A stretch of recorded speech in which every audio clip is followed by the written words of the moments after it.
Hello everybody and welcome back. So I haven't been able to get Sydney Sweeney's makeup look that she wore to the Met out of my head. It's been floating up around there for a couple days now, and today I'm going to attempt to recreate it. So the makeup artist who created this look is Melissa.Hernandez on Instagram. I just love the little negative space on the waterline. I think it makes it look really interesting. I have done this before, but it's been a very long time. And I just love how concentrated like the darkness is around her actual eye, and there isn't much crease work or anything like that. I think this is a beautiful, soft but lightly grungy look, and I really want to try it out on myself. So before we get into today's video, I'd love for you to subscribe if you haven't already, and let's get into it. So I practiced this eye just so I wasn't just sitting here saying the whole time. I needed to figure it out. So what I first did is I primed my lid using the Rare Beauty eye primer. I went in with this one just because a majority of my crease is shown. So this one offers a little bit of coverage, so it just corrects any discoloration and covers my little veins. And I also put on some concealer. I used the DIOR BACKSTAGE concealer in the shade 1W. I always like to put concealer down here just so it's kind of easier to blend when there's something down here. Something to stick to, and also you won't have to be so detailed later on. You won't really need to go in with any more concealer. Okay, so I used a variety of pencils. So I picked my Pat McGrath Labs Extreme Black for my waterline and for the high contrast areas, but I built the look mostly using this Jones Road The Best pencil because this one's very sheer and it's very blendable, so it's good to map out the look and you're able to get that diffused kind of vibe.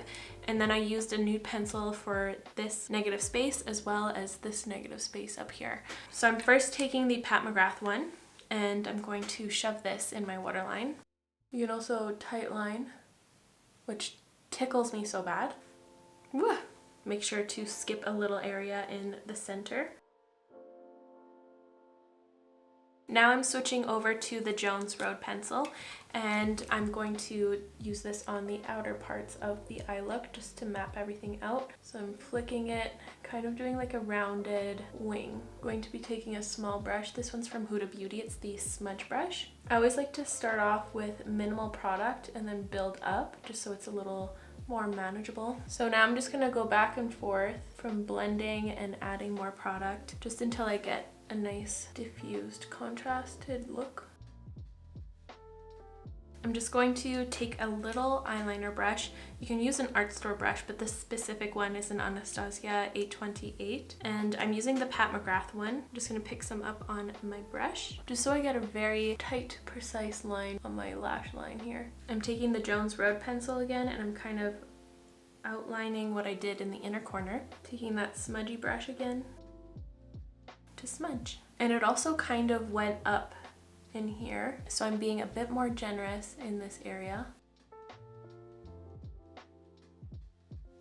And before I start applying some shadows, I'm now taking that Melt Cosmetics Slick Waterline eye pencil in the shade Ivory, and I'm going to put this right in the middle here to create a nice little gradient.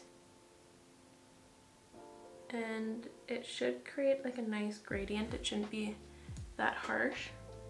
I just had a little eyelash threaten to go under my contact. That was really scary. And I also put this right here, a little lower. I'm not sure if they did that, but I just wanted to exaggerate it a little bit. And it also helped to blend the edges a bit better. Okay, now to make everything look a little softer, I picked up my NATASHA DENONA BIBA palette, and so squeaky. And I'm going to be using some of this shade as well as these two right here. So I'm first going to take the black, and I'm using this little ColourPop E29 brush, sorry. And I'm just going to go over this a little bit. Now that I'm looking at my eye that's complete, I kind of get Jack Sparrow vibes, which is kind of fitting for what's going on. I kind of love it. I'm also going to use that shade to soften this little line here that kind of got jagged. I think I packed too much eyeliner on this brush, so it got dry, so it skipped. I'm just gonna try to blow this out a little bit more than it is. So I'm taking the edges and really going back and forth lightly on them.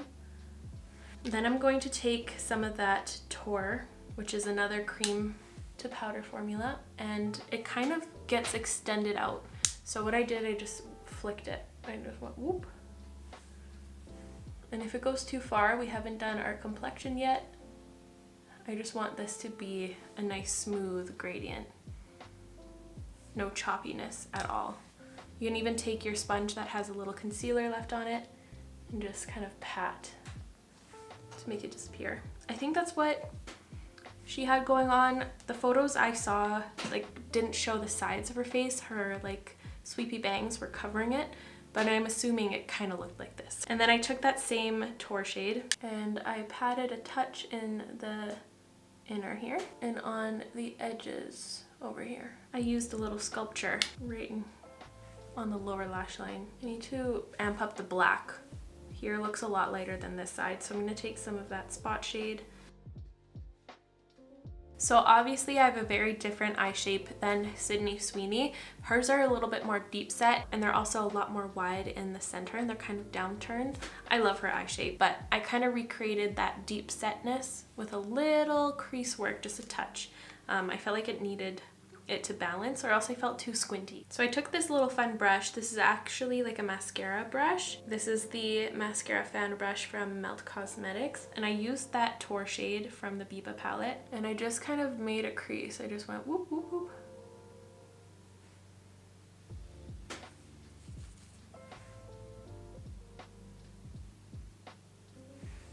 Like so. And then I went on with powder on top just to highlight everything, but I left it at that. And now I'm taking that pencil again, the Melt Cosmetics highlighting one, and I smudged some on the back of my hand. And I used this little Smith 253 brush to pick it up, and then I patted it in the center just to highlight this even more. I couldn't tell if they used any shimmer in the makeup artist's finished photo. It didn't look like she had any shimmer, but then in some on the red carpet, looked like she did. I think I'm going to leave it matte. And then I just took some of that pencil directly right in the center. I just kind of did a couple dots and tapped it. Oh, I did actually end up going in with a little highlighting powder. This is one from Makeup by Mario, the Master Mattes. I took a little bit of that lightest shade and just tapped it over using that same brush. And I did set the entire lid with some of this powder from e.l.f.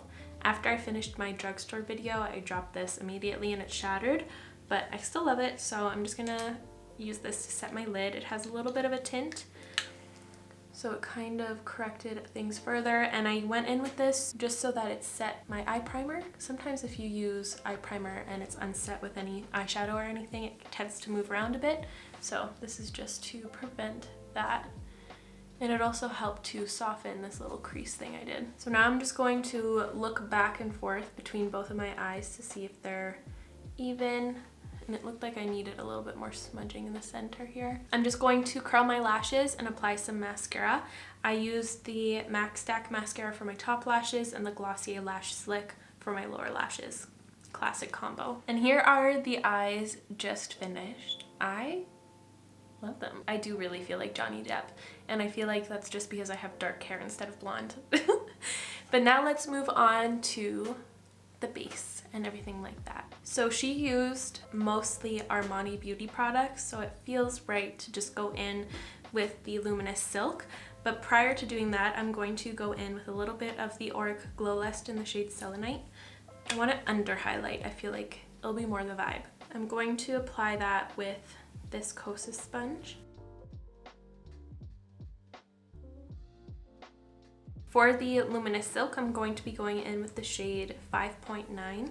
I hope this matches me because I did do a little fake tan last night. I used the Coco and Eve face drops and the tanning mousse. I like it.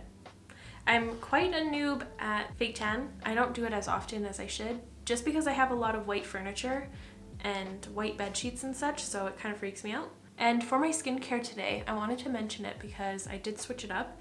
I used the last of my BIOTHERM CERA barrier cream. Scrape that thing clean. You can kind of see you guys. And then I actually have been trying out a new SPF, and it's the BELIF the True Cream Aqua Bomb Sunscreen. It's actually a 2-in-1 sunscreen and moisturizer.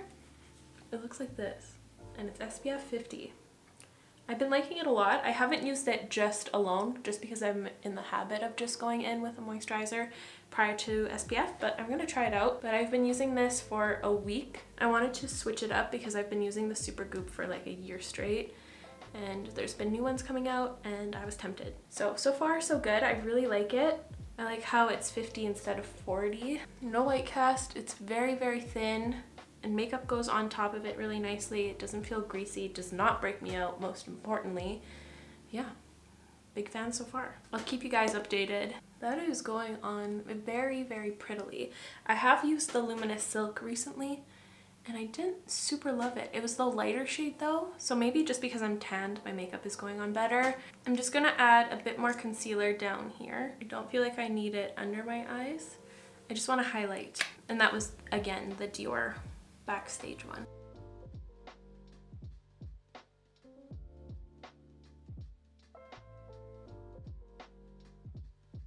And to set the under eyes, I'm going to be using that little broken e.l.f. powder. This is actually a really lovely under eye powder. It kind of gives me Pat McGrath vibes, but tinted, and it's $4.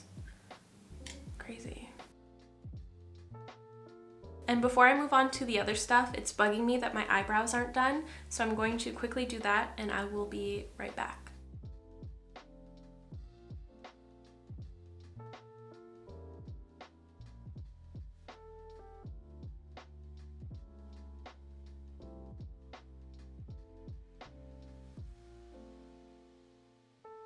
I feel much better with the brows on. So now to add some dimension to my face, I'm going to use my Fenty Beauty Sun Stalker Powder Bronzer in the shade Into Sun. I haven't used this in a minute, and I don't know, I thought about it today. I've been obsessing with the Cream Amber one, but this used to be my #1 go-to, so I wanted to revisit it.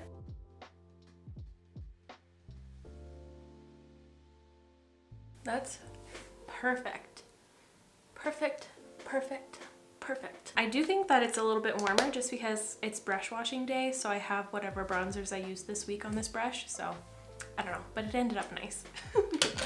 So now for blush, I pulled out naturally like 17. I don't know what to go in with. Like what she's wearing is a type of this kind of thing. It's kind of brown, kind of like a soft, warm peach, very, very soft for lighter skin tones.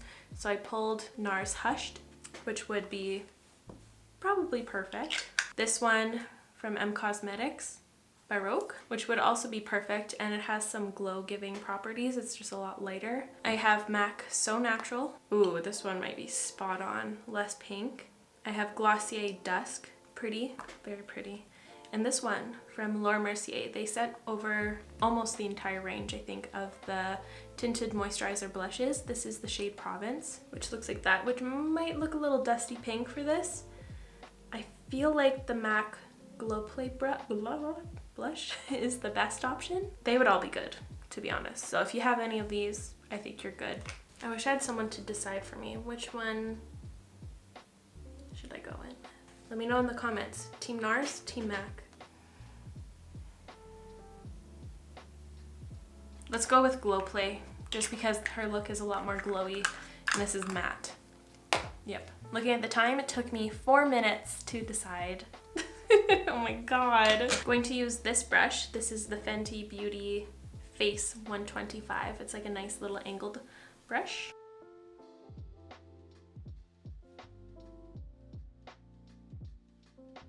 Ooh, I think this was the right decision.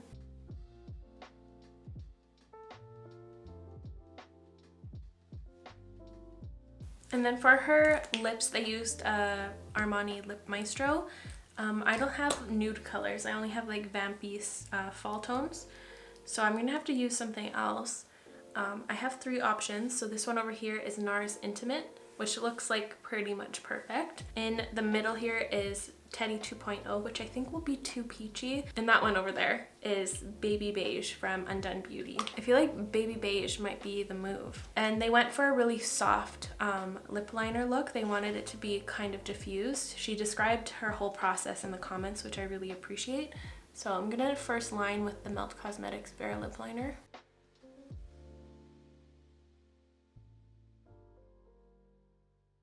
And I'm just running a clean finger on top to kind of diffuse it. Ooh, this looks a lot more pinky on me. I'm just gonna overlay some of the NARS Intimate on top. Yeah, I think that's more accurate. I'm just gonna rub the majority of it off. Ooh! And there we are. And here is the finished final look. Call me Captain Jack Sweeney. But there we have it. I had so much fun recreating this look. Let me know which Met Gala look was your favorite this year. I feel like there was a lot of flops, to be honest. There's only a few that stuck out to me. Usually I have like a list of looks I want to recreate, but this year it's only this one personally. But let me know. But that is going to be all from me today, you guys. Thank you so much for watching. I hope you enjoyed today's recreation video. If you did, please give this video a like. It would help me out so very much. I'll make sure to link all the products I used and mentioned in today's video in the description down below, and I will see you in the next one. Bye guys!